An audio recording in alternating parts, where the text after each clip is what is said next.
When shall we three meet again? In thunder, lightning, or in rain? When the hurly-burly is done, when the battle's lost and won. That will be ere the set of sun. Where the place? Upon the heath. There to meet with Macbeth!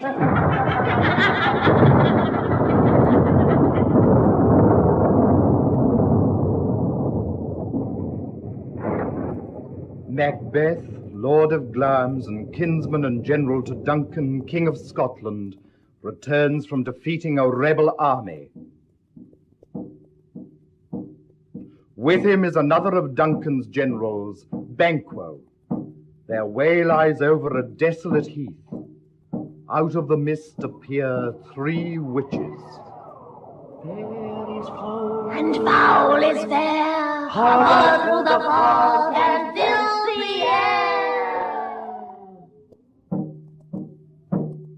A drum! A drum! Macbeth doth come! So foul and fair a day I have not seen. How far is't called to Forres? What are these, so withered and so wild in their attire, that look not like the inhabitants of the earth, and yet are not? You should be women, and yet your beards forbid me to interpret that you are so. Speak, if you can. What are you? All hail, Macbeth! Hail to thee, Thane of Glamis! all hail, Macbeth, hail to thee, Thane of Cawdor. All hail, Macbeth, that shalt be king hereafter.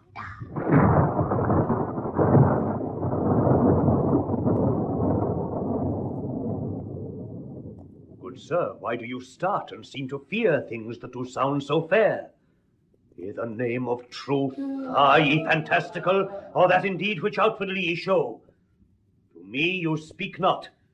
If you can look into the seeds of time and say which grain will grow and which will not, speak then to me, who neither beg nor fear your favours nor your hate. Hail! Hail, Banquo! Lesser than Macbeth and greater. Not so happy, yet much happier. Thou shalt get kings, though thou be none. So all hail Macbeth and Banquo, Banquo and Macbeth, all hail. Stay, you imperfect speakers. Tell me, I am Thane of Glamis, but how of Cawdor? The Thane of Cawdor lives a prosperous gentleman, and to be king stands not within the prospect of belief, no more than to be Cawdor. Say from whence you owe this strange intelligence, or why upon this blasted heath you stop our way with such prophetic greeting. Speak, I charge you.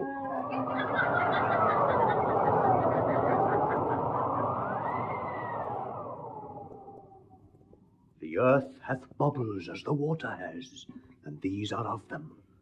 Whither are they vanished? Into the air, and what seemed corporal melted as breath into the wind. Would they had stayed.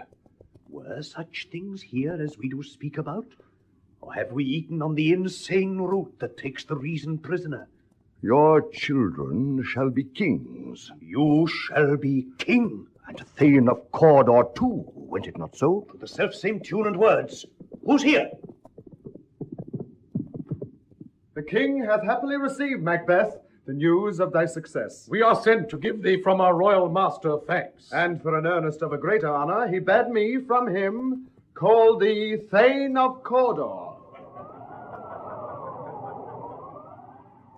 What can the devil speak true? The Thane of Cawdor lives. Why do you dress me in borrowed robes? Who was the Thane lives yet, but treason's capital confessed and proved have overthrown him. Glamis and Cawdor. The greatest is behind. Thanks for your pains. Do you not hope your children shall be kings when those that gave the Thane of Cawdor to me promised no less to them? That trusted home might yet enkindle you unto the crown, besides the Thane of Cawdor. Cousins, a word, I pray you. This supernatural soliciting cannot be ill, cannot be good. If ill, why hath it given me earnest of success commencing in the truth? I am Thane of Cawdor. If good, why do I yield to That suggestion whose horrid image doth unfix my hair and make my seated heart knock at my ribs against the use of nature. Look how our partner's rapt. If chance will have me king, why chance may crown me without my stir.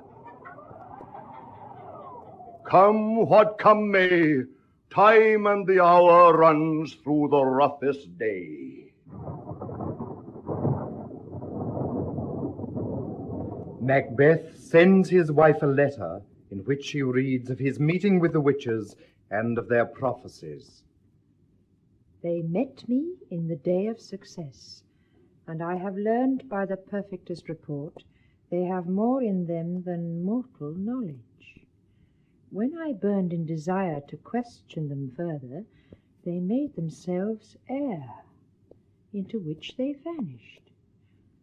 Whilst I stood wrapped in the wonder of it, came missives from the king, who all hailed me Thane of Cawdor, by which title before these weird sisters saluted me, and referred me to the coming on of time with Hail, King, that shalt be. This have I thought good to deliver thee, my dearest partner of greatness. Lay it to thy heart, and farewell. Glamis thou art, and Cawdor, and shalt be what thou art promised. Yet do I fear thy nature. 'Tis too full of the milk of human kindness to catch the nearest way. Hie thee hither, that I may pour my spirits in thine ear, and chastise with the valour of my tongue all that impedes thee from the golden round, which fate and metaphysical aid doth seem to have thee crowned withal. A servant comes to Lady Macbeth with news. What is your tidings? The king comes here tonight. Thou art mad to say it. Is not thy master with him? So please you, it is true. Our Thane is coming. One of my fellows had the speed of him, who almost dead for breath had scarcely more than would make up his message. Give him tending. He brings great news. The raven himself is hoarse that croaks the fatal entrance of Duncan under my battlements. Come, you spirits that tend on mortal thoughts, unsex me here, and fill me from the crown to the toe, top full of direst cruelty. Come to my woman's breasts, and take my milk for gall, you murdering ministers, wherever in your sightless substance you tend on nature's mischief. Come, thick night, and pall thee in the dunnest smoke of hell, that my keen knife see not the wound it makes, nor heaven peep through the blanket of the dark to cry, hold, hold! Great Glamis, worthy Cawdor, greater than both by the all hail hereafter. My dearest love, Duncan comes here tonight. And when goes hence? Tomorrow, as he purposes. Oh, never shall sun that morrow see. Your face, my Thane, is as a book, where men may read strange matters, to beguile the time, look like the time. Bear welcome in your eye, your hand, your tongue, look like the innocent flower, but be the serpent under it. He that's coming must be provided for. We will speak further. Only look up clear. To alter favour ever is to fear. Leave all the rest to me.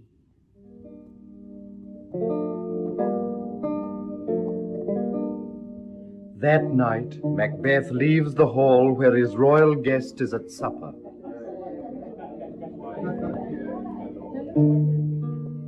And is beset with fears.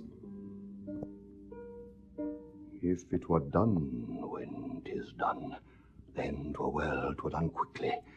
If the assassination could trammel up the consequence and catch with his surcease success, but that this blow might be the be-all and the end-all here.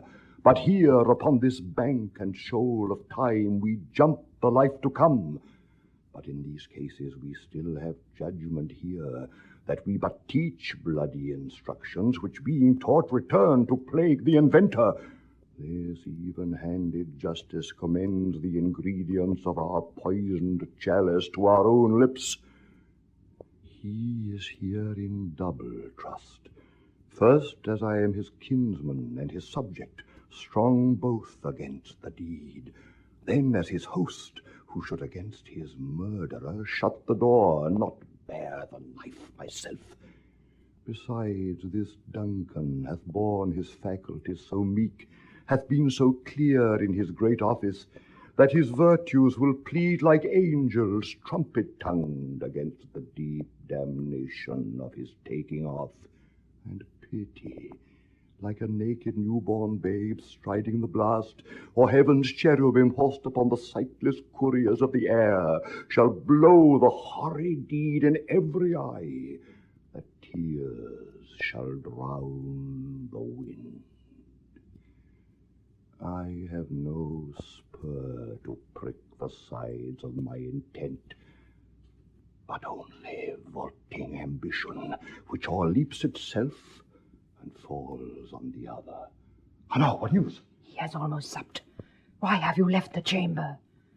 Hath he asked for me? Know you not he has? We will proceed no further in this business. Was the hope drunk wherein you dressed yourself? Hath it slept since, and wakes it now to look so green and pale at what it did so freely?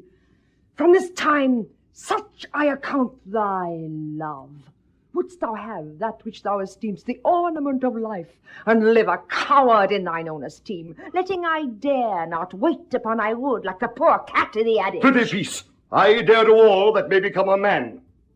Who dares do more is none. What beast wast then that made you break this enterprise to me? When you durst do it, then you were a man. I have given suck, and know how tender 'tis to love the babe that milks me. I would, whiles it was smiling in my face, have plucked my nipple from his boneless gums and dashed the brains out, had I so sworn as you had done to this. If we should fail. We fail. But screw your courage to the sticking place, and we'll not fail. When Duncan is asleep, his two chamberlains will I with wine and wassail so convince that memory, the warder of the brain, shall be a fume, and the receipt of reason a limbeck only, when in swinish sleep their drenched natures lie, as in a death. What cannot you and I perform upon the unguarded Duncan? What not put upon his spongy officers, who shall bear the guilt of our great quell? Bring forth men, children only, for thy undaunted mettle should compose nothing but males. Will it not be received when we have marked with blood those sleepy two of his own chamber, and used their very daggers that they have done? Who dares receive it other, as we shall make our griefs and clamour roar upon his death? I am settled, and bend up each corporal agent to this terrible feat. Away, and mock the time with fairest show. False face must hide what the false heart doth know.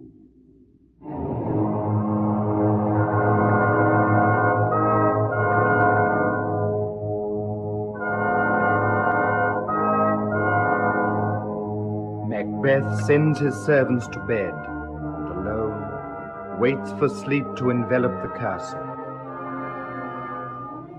Go, bid thy mistress, when my drink is ready, she strike upon the bell. Get thee to bed. Is this a dagger which I see before me? The handle toward my hand? Come, let me clutch thee. I have thee not, and yet I see thee still. Art thou not fatal vision, sensible to feeling as to sight? Or art thou but a dagger of the mind, a false creation proceeding from the heat of pressed brain? I see thee yet, in form as palpable as this which now I draw. Thou marshallest me the way that I was going, and such an instrument I was to use. Mine eyes are made the fools of the other senses. Or else, worth all the rest, I see thee still, and on thy blade and dudgeon gouts of blood, which was not so before. Ah, there's no such thing. It is the bloody business which informs thus to mine eyes. Now the one half world, nature, seems dead, and wicked dreams abuse the curtained sleep. Witchcraft celebrates pale Hecate's offerings, and withered murder, alarmed by his sentinel, the wolf who howls his watch, thus with his stealthy pace, with Tarquin's ravishing strides, towards his design moves like a ghost. Thou sure and firm set earth, hear not my steps which way they walk, for fear thy very stones prate of my whereabouts, and take the present horror from the time which now suits with it. Whiles I threat, he lives. Words to the heat of deeds too cold breath gives. I go, and it is done. The bell invites me. Hear it not, Duncan, for 'tis a knell that summons thee to heaven or to hell.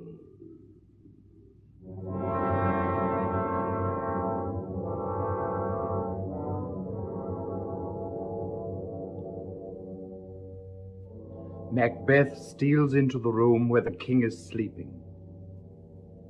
Lady Macbeth listens. That which hath made them drunk hath made me bold. What hath quenched them hath given me fire. Peace. It was the owl that shrieked, the fatal bellman which gives the sternest good night. He is about it. The doors are open, and the surfeited grooms do mock their charge with snores. I have drugged their possets the death of nature do contend about them, whether they live or die. Who's there? Alack, I am afraid their wakened is not done. The attempt and not the deed confounds us. I laid their daggers ready. He could not miss him. Had he not resembled my father as he slept, I had done it. My husband. I have done the deed. Didst thou not hear a noise? I heard the owl scream and the crickets cry. Did you not speak? When? Now. As I descended? Aye. Hark! Who lies in the second chamber? Donal Bain. This is a sorry sight. A foolish thought to say, a sorry sight. There's one did laugh in his sleep, and one cried murder, that they did wake each other. I stood and heard them, but they did say their prayers and addressed them again to sleep. There are two lodged together. One cried, God bless us, and amen the other, as they had seen me with these hangman's hands. Listening their fear, I could not say amen when they did say, God bless us. Consider it not so deeply. But wherefore could I not pronounce amen? I had most need of blessing, and amen stuck in my throat. These deeds must not be thought after these ways, so it will make us mad. Methought I heard a voice cry, sleep no more, Macbeth does murder sleep, the innocent sleep, sleep that knits up the ravelled sleeve of care, the death of each day's life, sore labour's bath, balm of hurt minds, great nature's second course, chief nourisher in life's feast. What do you mean? Still it cried, sleep no more to all the house. Glamis hath murdered sleep, therefore Cawdor shall sleep no more. Macbeth shall sleep no more. Who was it that thus cried? Why, Worthy Thane, you do unbend your noble strength to think so brain-sickly of things. Go, get some water, and wash this filthy witness from your hand. Why did you bring the daggers from the place? They must lie there. Go, carry them, and smear the sleeping grooms with blood. I'll do no more. I am afraid to think what I have done. Look on again, I dare not. Infirm of purpose, give me the daggers. Sleeping and the dead are but as pictures. 'Tis the eye of childhood fears a painted devil. If he do bleed, I'll gild the faces of the grooms withal, for it must seem their guilt. Whence is that knocking? How is't with me when every noise appalls me? What hands are here? Ah! They pluck out mine eyes! Will all great Neptune's ocean wash this blood clean from my hands? No, this my hand will rather the multitudinous seas incarnadine, making the green one red. My hands are of your colour, but I shame to wear a heart so white. I hear a knocking at the south entry. Retire we to our chamber. A little water clears us of this deed. How easy is it then? Your constancy hath left you unattended. Hark! More knocking. Get on your nightgown, lest occasion call us and show us to be watchers. Be not lost so poorly in your thoughts. To know my deed, 'twere best not know myself. Wake, Duncan, with thy knocking. I would thou could.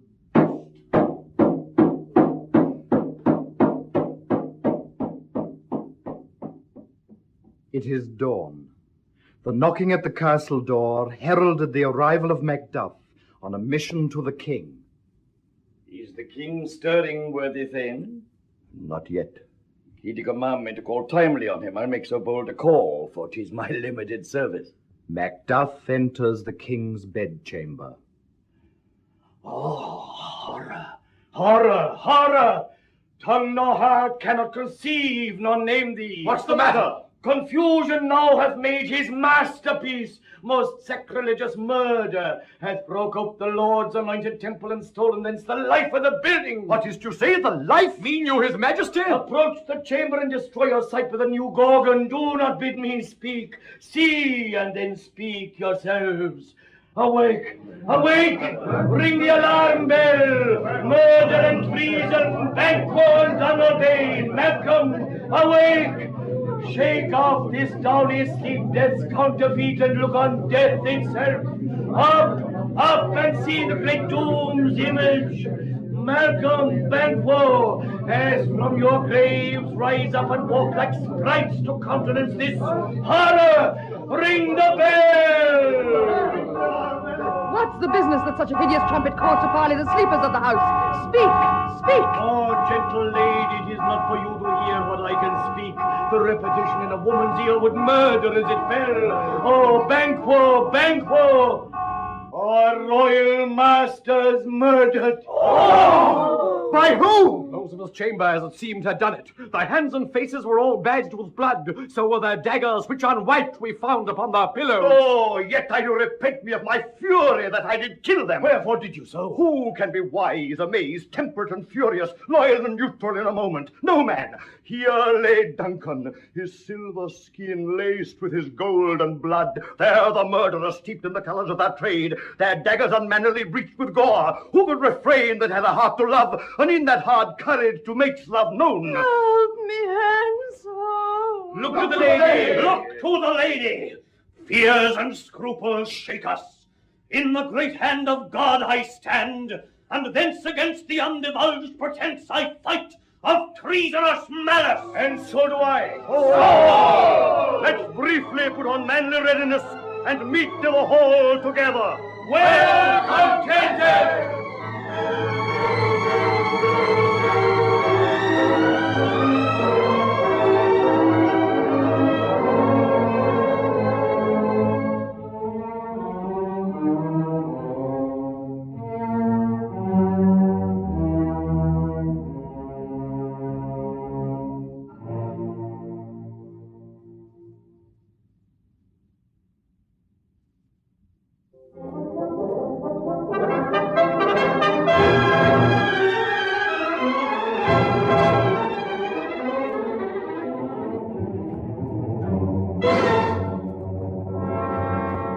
Macbeth is now King of Scotland.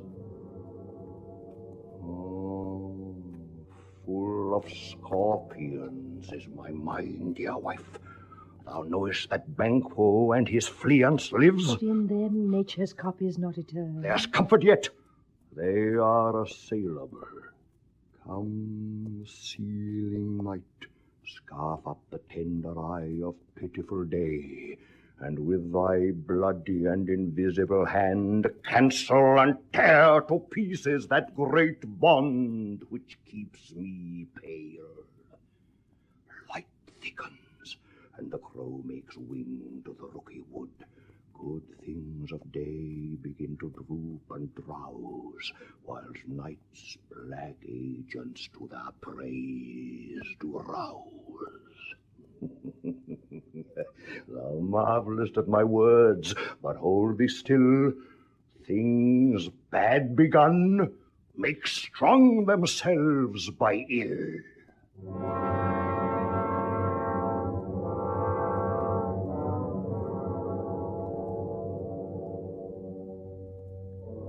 Aware that he is suspected by Banquo, whose children he fears may succeed him on the throne, Macbeth invites Banquo and his son Fleance to a feast.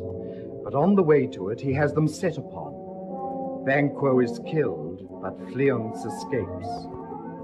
At the feast, Macbeth, in order to feign ignorance of Banquo's death, drinks to the health of his absent guest. But guilt makes him see in the place reserved for Banquo a blood-bedabbled ghost. You know your own degree. Sit down, and first and last, a hearty welcome. Here had we now our country's honour roofed, were the graced person of our Banquo present. His absence, sir, lays blame upon his promise. Please, your highness, to grace us with your royal company. The table's full. Here is a place reserved, sir. Where? Here, my good lord. Huh? What is that moves, your highness? Which of you have done this? What, my good lord? Thou canst not say I did it. Never shake thy gory locks at me. Gentlemen, rise. His highness is not well. Sit, worthy friends. My lord is often thus and hath been from his youth. Pray you keep seat. The fit is momentary. Upon a thought he will again be well. Feed and regard him not.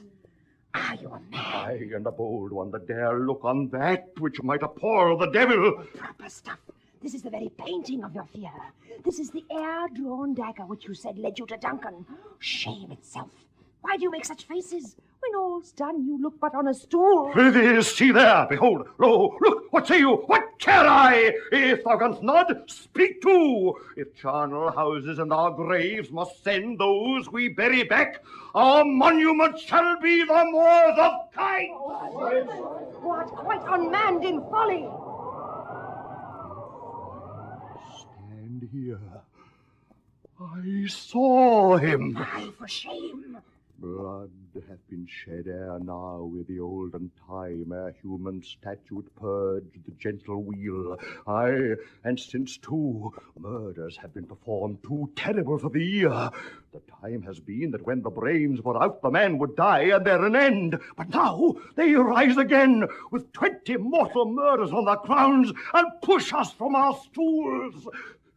This is more strange than such a murder is. My worthy lord, your noble friends do lack you. I do forget. Do not muse at me, my most worthy friends. I have a strange infirmity, which is nothing to those that know me. Come, love and health to all. Then I'll sit down. Give me some wine. Fill full. I drink to the general joy of the whole table, and to our dear friend, Banquo, whom we miss. Would he were here. Our duties and the place. Avaunt and quit my sight. Let the earth hide thee. Thy bones are marrowless. Thy blood is cold. Thou hast no speculation in those eyes which thou dost glare with. Think of this, good peers, as a thing of custom. 'Tis no other. What man dare? I dare. Approach thou like the rugged Russian bear, the armed rhinoceros or the hurricane tiger. Take any shape but that, and my firm nerves shall never tremble, or be alive again, and dare me to the desert with thy sword. If trembling I inhabit then, protest me the baby of a girl. Hence, horrible shadow, unreal mockery, hence! So, being gone, I am a man again. Pray you sit still. You have displaced the mirth, broke up the good meeting with most admired disorder. Can such things be, and overcome us like a summer's cloud without our special wonder? You make me strange even to the disposition that I owe, when now I think you can behold such sights, and keep the natural ruby of your cheeks, when mine is blanched with fear. What sights, my lord? I pray you speak not. He grows worse and worse. Question enrages him. At once, good night. Stand not upon the order of your going, but go at once. Good night. Good night. And better health attend his majesty. A kind good night to all. Good night. Good night. It will have blood, they say. Blood will have blood. Stones have been known to move, and trees to speak. Augurs and understood relations have by magpies and choughs and rooks brought forth the secrets, man of blood. What is the night? Almost at odds with morning, which is which? I will tomorrow, and betimes I will, to the weird sisters. More shall they speak, for now I am bent to know by the worst means the worst. I am in blood stepped in so far that should I wade no more, returning were as tedious as gore. Strange things I have in head, that will to hand, which must be acted ere they may be scanned. You lack the season of all natures. Sleep. Come, we'll to sleep. My strange and self-abuse is the initiate fear that wants hard use. We are yet but young, indeed.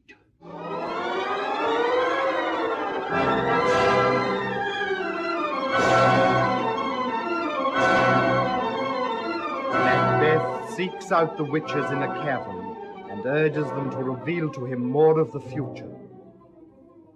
How now, you secret black and midnight hags? What is to do? A deed without a name. I conjure you by that which you profess.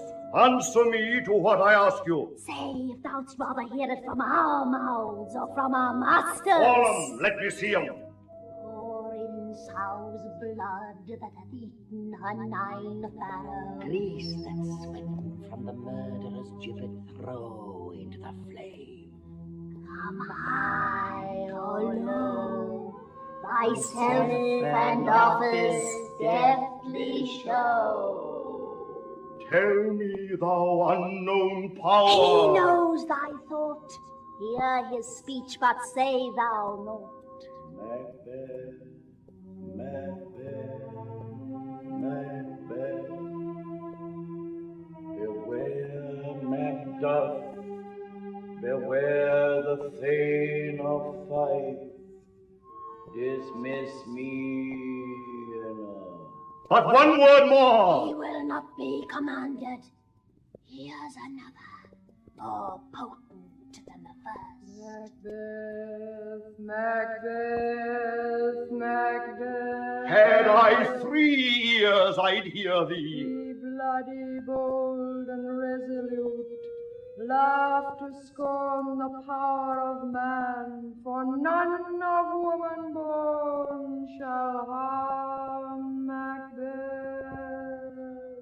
Then live, Macduff, what need I fear of thee? What is this that rises like the issue of a king? Listen, but speak not to it. Macbeth shall never vanquished be until great Burnham Wood to high Dunsinane Hill shall come against him. That will never be. Who can impress the forest, bid the tree unfix his earth-bound root? Rebellion's head rise never till the wood of Burnham rise.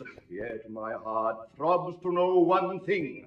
Shall Banquo's issue ever reign in this kingdom? Seek to know no more. I will be satisfied. Deny me this, and an eternal curse light upon you.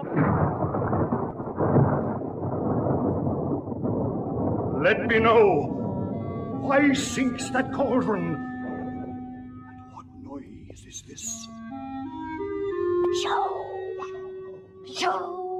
Show his eyes and grieve his heart. Come like shadows, so depart. Thou art too like the spirit of Banquo. Down, thy crown doth sear mine eyeballs. Filthy hags, why do you show me this? What? Will the line stretch out to the crack of doom? Another yet, a seventh, I'll see no more. And yet the eighth appears, who bears a glass which shows me many more. Horrible sight! Now do I see 'tis true.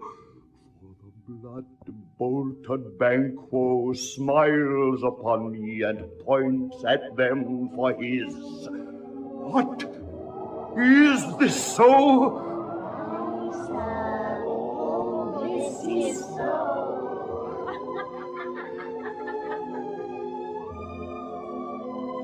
Where are they? Gone?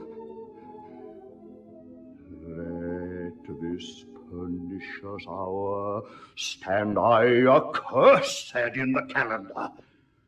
From this moment the very firstlings of my heart shall be the firstlings of my hand. The castle of Macduff I will surprise, seize upon Fife, give to the edge of the sword his wife, his babes, and all unfortunate souls that trace him in his line. No boasting like a fool, this deed I'll do before my purpose cool.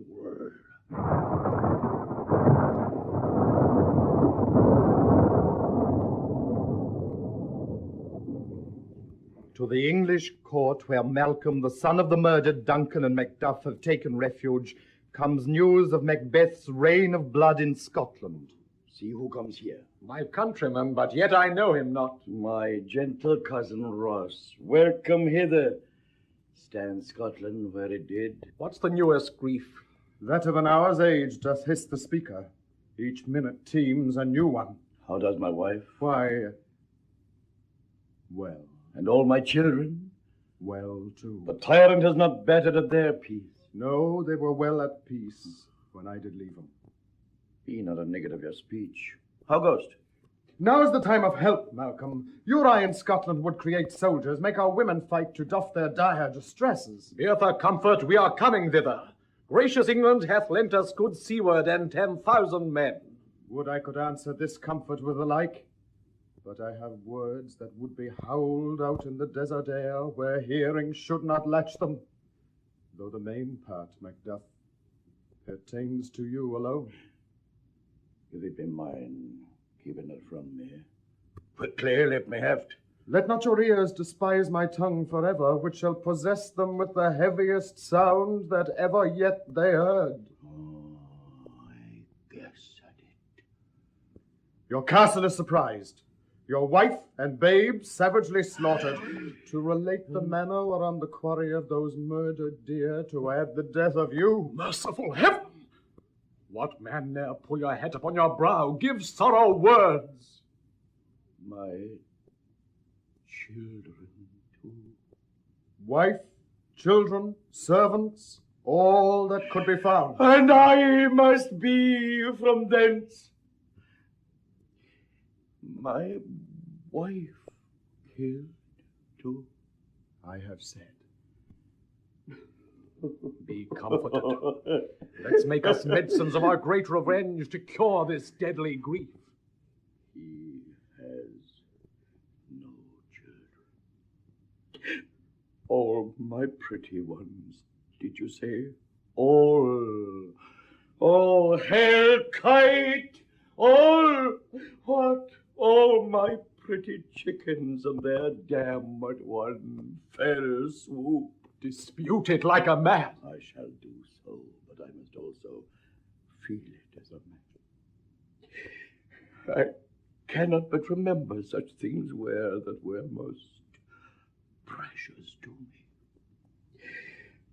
But gentle heaven, cut short all intermission.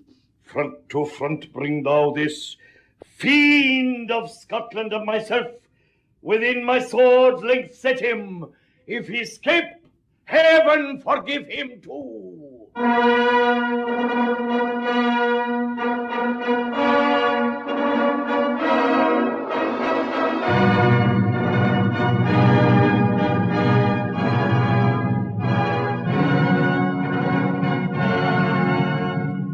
Malcolm and Macduff, with the aid of an English army, invade Scotland to displace the tyrant. Macbeth shuts himself up in his castle of Dunsinane and prepares to defy the invaders. But Lady Macbeth's mind begins to break. Her waiting woman tells a doctor of her strange imaginings. Since His Majesty went into the field, I have seen her rise from her bed, throw her nightgown upon her, unlock her closet, take forth paper, fold it, write upon it, read it, afterwards seal it, and again return to bed. Yet all this while in a most fast sleep. Lo you, here she comes. This is her very guise, and upon my life, fast asleep.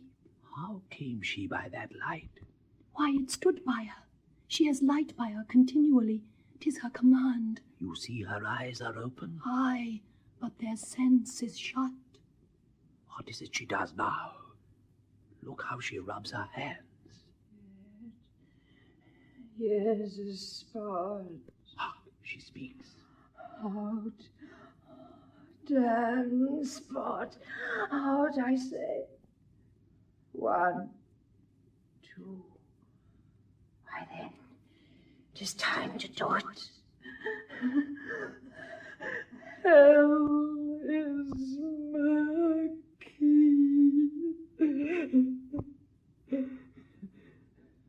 Fie, my lord, fie.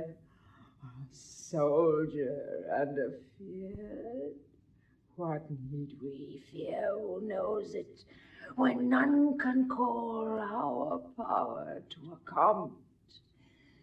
Yet who would have thought the old man to have had so much blood in him? Do you mark that? The Thane of Fife had a wife. Where is she now? What will these hands ne'er be clean? No more of that, my lord. No more of that. You maul with this starchy. Go to, you have known what you should not. She has spoke what she should not. I am sure of that. Heaven knows what she has known. Yes, the smell of the blood still. All the perfumes of Arabia will not sweeten this little hand.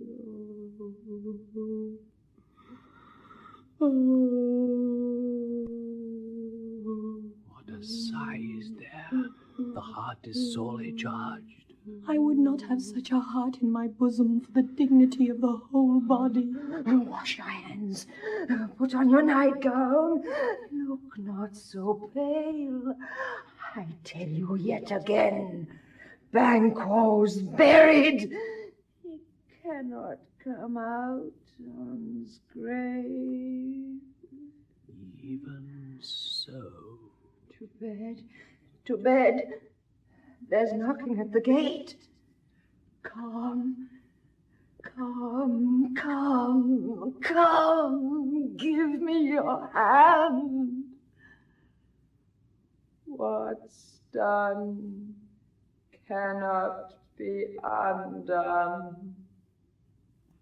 To bed, to bed, to bed.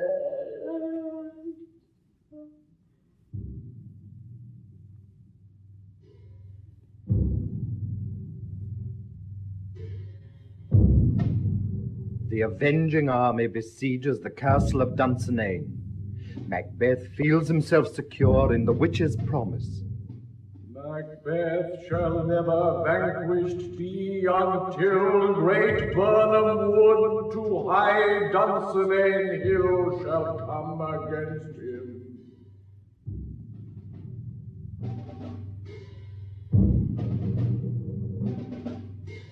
What wood is this before us? The wood of Burnham. Let every soldier hew him down a bough and bear it before him.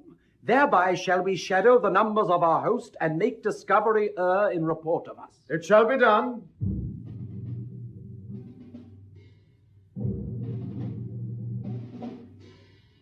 Still in command of his castle at Dunsinane, Macbeth as yet knows nothing of the stratagem of his enemies.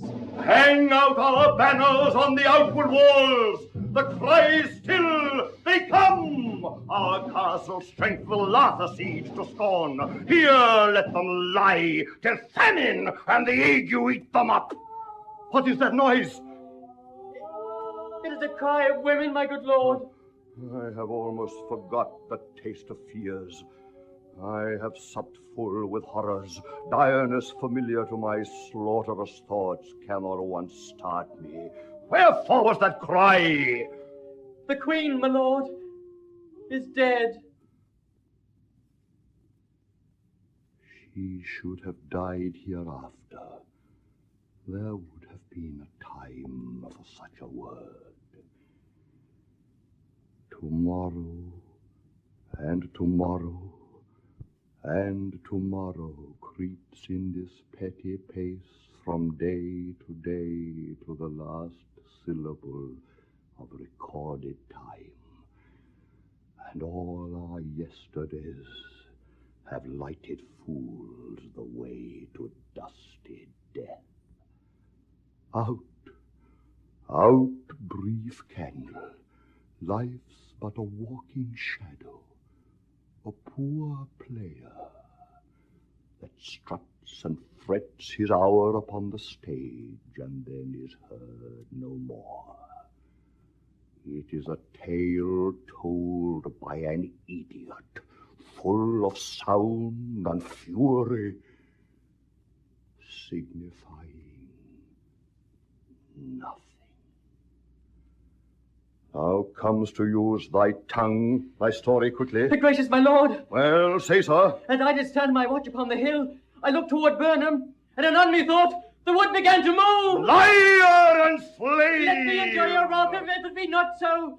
Within this 3 mile, may you see it coming. I say, a moving grove. If thou speakst false upon the next tree, shalt thou hang alive till famine cling thee. If thy speech be sooth, I care not if thou dost for me as much. Fear not till Burnham Wood do come to Dunsinane. And now a wood comes toward Dunsinane. Arm, arm, and out! I begin to be aweary of the sun, and wish the estate of the world were now undone. Ring the alarm bell, the wind, come wreck. At least we'll die with harness on our back. The forces of Malcolm and Macduff breach the castle of Dunsinane, and Macduff meets the murderer of Duncan and of his wife and children face to face. They have tied me to a stake, I cannot fly, but bear-like I must fight the course. What's he that was not born of woman? Such a one am I to fear, or none. Turn, hellhound, turn. Of all men else, Macduff, I have avoided thee. But get thee back. My soul is too much charged with blood divine already. I have no words. My voice is in my sword. Thou bloodier villain than terms can give thee out.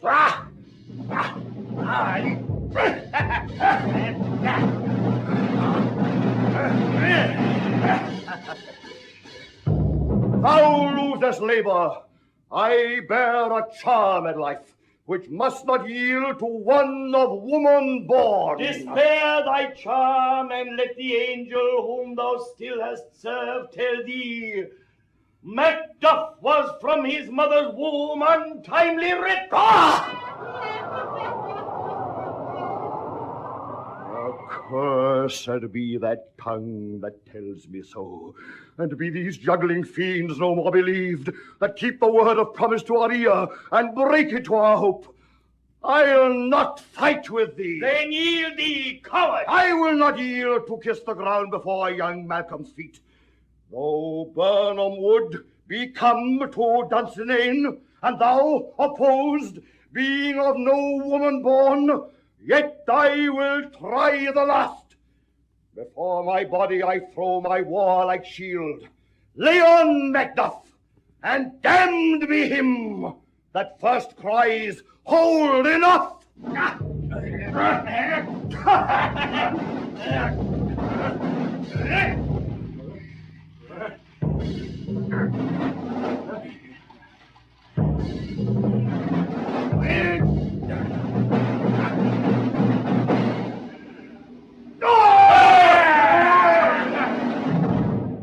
Macduff brings to Malcolm the tyrant's severed head. Behold where stands the usurper's cursed head. The time is free.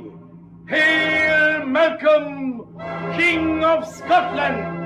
Hail Malcolm, King of Scotland! Hail!